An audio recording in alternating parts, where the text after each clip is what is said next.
the rarest gemstones ever discovered. You've probably seen a diamond ring sparkle in the light. Maybe you own one. There are millions of diamonds in jewelry stores right now, glittering under LED lights waiting to be purchased. They're precious, sure. Beautiful, absolutely. But what if I told you that diamonds aren't even close to being the rarest gemstones on Earth? In fact, some gemstones are so rare that fewer than a dozen specimens exist in the entire world. Stones so exclusive that you couldn't buy one even if you had $1 billion. And the stories of how we found them? They're stranger than fiction. Let's start with what most people think of as rare. Walk into any jewelry store, and you'll find gemstones marketed as precious and rare. Emeralds from Colombia, sapphires from Sri Lanka, rubies from Myanmar, and of course, diamonds. Here's the thing about diamonds. Geologically speaking, they're actually quite common. Every year we mine roughly 150 million carats of diamonds. That's about 30,000 kilograms. Enough to fill a small truck. Diamond deposits exist on every continent except Antarctica. The reason they seem rare? Brilliant marketing by De Beers in the 20th century and controlled supply chains. But deep in the Earth's mantle, diamonds form under conditions that, while extreme, occur in many places across our planet. So, if diamonds are the baseline, what does true rarity look like? To understand that, we need to talk about three things: geological conditions, chemical composition, and pure random chance. The rarest gemstones form when all three align in ways that happen perhaps once in a million years. Sometimes only once, period. Let's climb the rarity ladder. First stop, Benitoite. In 1907, a prospector named James Couch found blue crystals in the hills of San Benito County, California. At first he thought they were like sapphires. They weren't. They were something that had never been identified before, a barium titanium silicate that forms only under extremely specific pressure and temperature conditions. Benitoite has been found in meaningful quantities in exactly one place on Earth, that original California location. Small traces have appeared in Japan and Arkansas, but nothing gemstone quality. California even designated it their official state gem. Under UV light, benitoite glows bright blue like a piece of captured sky. But here's what makes something truly rare. Benitoite formed when serpentine rock underwent a specific type of metamorphism that required blue schist facies conditions. These conditions exist in only a handful of locations worldwide, and even then, the chemistry has to be perfect. One wrong element, and you get a different mineral entirely. Benitoite is rare, maybe 100,000 times rarer than diamonds. But we're just getting started. Painite. For nearly half a century, this stone held the Guinness World Record as the rarest mineral on Earth.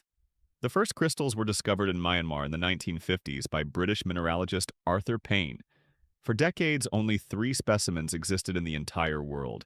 Not 3 deposits, 3 individual stones. Imagine that. 3 stones on a planet of 8 billion people. You had better odds of being struck by lightning twice than owning a painite crystal. The mineral is a complex compound: calcium, zirconium, boron, aluminum, and oxygen, arranged in a structure so unusual that scientists initially struggled to classify it.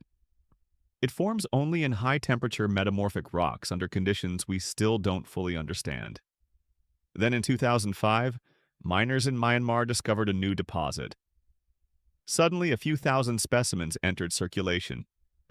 Painite was no longer the world's rarest gemstone, though it remains extraordinarily scarce. Most pieces are small, brownish, and heavily included, not the transparent red crystals collectors dream of. But painite isn't alone in the extreme rarity category. There's Red Beryl, sometimes called red emerald, found only in Utah's Wawa Mountains. While emeralds are green beryl colored by chromium, red beryl gets its color from manganese. The conditions required for its formation are so specific that one expert calculated you'd need to mine 150,000 gem-quality diamonds to find a single gem-quality red beryl. Red Beryl forms in rhyolite, a volcanic rock, but only when specific topaz-bearing rhyolites are altered by low-temperature, manganese-rich fluids in fractures and cavities. Remove any one of those variables and you don't get red beryl. Now we enter the realm of the nearly impossible. Gemstones so rare that most gemologists will never see one in their entire careers. Taaffeite, pronounced Taaffeite. This stone's discovery story is extraordinary. In 1945, Austrian gemologist Count Edward Taaffeite was sorting through a box of spinels, relatively common purple gemstones, when he noticed one specimen behaving strangely under his refractometer. Further testing revealed it wasn't spinel at all. It was a completely unknown mineral. He'd discovered a new gemstone while examining stones he already owned. Imagine sorting your change and finding a coin from a civilization no one knew existed. Taaffeite is a beryllium magnesium aluminum oxide, a chemical combination so unusual that it ranks among the rarest gems on Earth. For decades, only a handful of specimens existed. Even today, fewer than 50 faceted Taaffeites exist in the world, most under 1 carat. Then there's Grandidierite. Discovered in Madagascar in 1902, this blue-green mineral remained a collector's curiosity for over a century. Transparent, faceable Grandidierite was so rare that most museums didn't have specimens. The largest known faceted Grandidierite weighs just over 30 carats, and it's one of fewer than 20 high-quality stones in existence. The mineral forms in boron-rich metamorphic rocks under specific conditions that we're still studying. Its rarity isn't just geological, it's mathematical. Every variable in its formation has to align perfectly. But what's rarer than rare? What exists at the absolute pinnacle of scarcity? Taaffeite. In 2015, mineralogists officially recognized a new gemstone species based on a single crystal found in Myanmar's Mogok region. Not a single deposit, not a single mine. One crystal.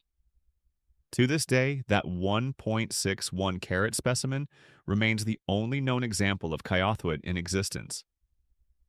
The stone is a bismuth antimony oxide with a chemical formula unlike any other mineral on Earth. It formed under conditions we may never see replicated. The original specimen now resides in the Natural History Museum of Los Angeles County. Priceless and alone. Think about that. There are more Tyrannosaurus rex fossils than there are Taaffeite gemstones. Then there's Serendipite, with only a handful of faceted stones in existence, and Musgravites, where transparent specimens number in the single digits worldwide. These aren't gemstones you can hunt for or collect. They're geological accidents, frozen moments when every possible variable aligned perfectly to create something that may never form again. So when someone tells you diamonds are rare, you can smile and think about Benitoit. When you see an emerald marketed as precious, remember Painite. And when you hold any gemstone, consider the sheer statistical miracle of its existence. Every gemstone is a time capsule, a record of temperature, pressure, chemistry, and chance spanning millions or billions of years. But the truly rare ones? They're more than that. They're proof that our planet can create conditions so specific, so unlikely, that they might happen only once in Earth's entire history. The rarest gemstones remind us that rarity isn't about price or marketing. It's about the profound improbability of existence itself. It's about chemistry performing a magic trick that might never be repeated. So the next time you see a diamond, appreciate it. But remember that somewhere in a museum vault or a private collection, there sits a single crystal of Taaffeite, alone, unique, and impossible to replace. A stone that exists solely because for one brief moment, billions of years ago, every atom in the universe was in exactly the right place. And that's the real treasure. Thanks for watching. If you enjoyed this journey from the common to the impossible, consider subscribing to our channel, The Extremes of Reality. It is a channel dedicated to exploring the rare, the common, and the abundant. The universe is full of rare wonders, and we're just getting started exploring them.